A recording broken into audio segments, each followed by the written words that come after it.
আমচু নলবাৰী জিলাৰ সমিতি আজি এক বিশেষ সাধাৰণ সভা আছিলে।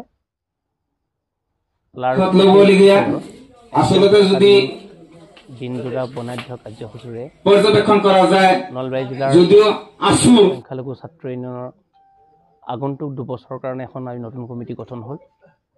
পূৰ্বৰ সমিতিৰ সভাপতি অধিবক্তা আমিনুল ইছলাম ডাঙৰীয়াৰ তেখেতে আজি সভাপতি পদ ত্যাগ কৰি আৰু তেখেতৰ পচন্দৰ মৰ্মে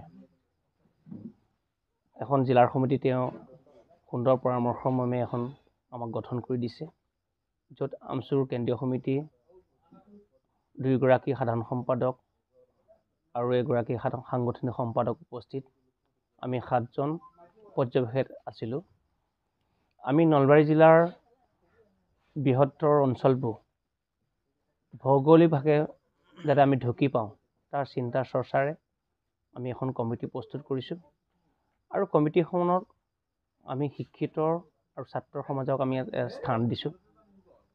আমাৰ যিবোৰ মূল সমস্যাবোৰ বুজিব পাৰে আৰু ৰাইজৰ যিবিলাক সমস্যা, এই সমস্যাখিনি সাংগঠনিকভাৱেই হওক গণতান্ত্ৰিকভাৱেই হওক উপস্থাপন কৰিব পৰা আমি উপযুক্ত ছাত্ৰ নেতাৰ ওচৰত আমি দায়িত্ব অৰ্পণ কৰিছোঁ আৰু আমি আশা কৰিম এই নতুন কমিটিখনে নলবাৰী জিলাৰ ৰাইজৰ যিবিলাক সমস্যা দুখ দুৰ্দশাৰ শক্তিশালী ওপৰত এটা কণ্ঠ হ'ব পাৰে।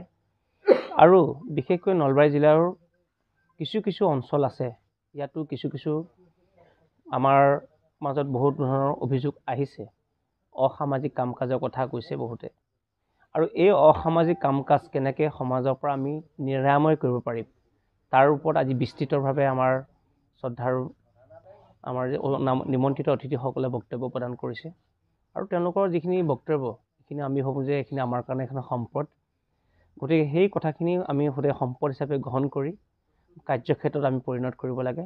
নিশ্চিতভাৱে আমি অনুভৱ কৰিছোঁ আজি জিলা সমিতিসমূহ তেওঁলোকে দিয়াৰ যি গঠনমূলক সুন্দৰ পৰামৰ্শ, এই পৰামৰ্শখিনি মানি তেওঁলোকে নলবাৰীৰ ৰাইজৰ হৈ কাম কৰি যাব।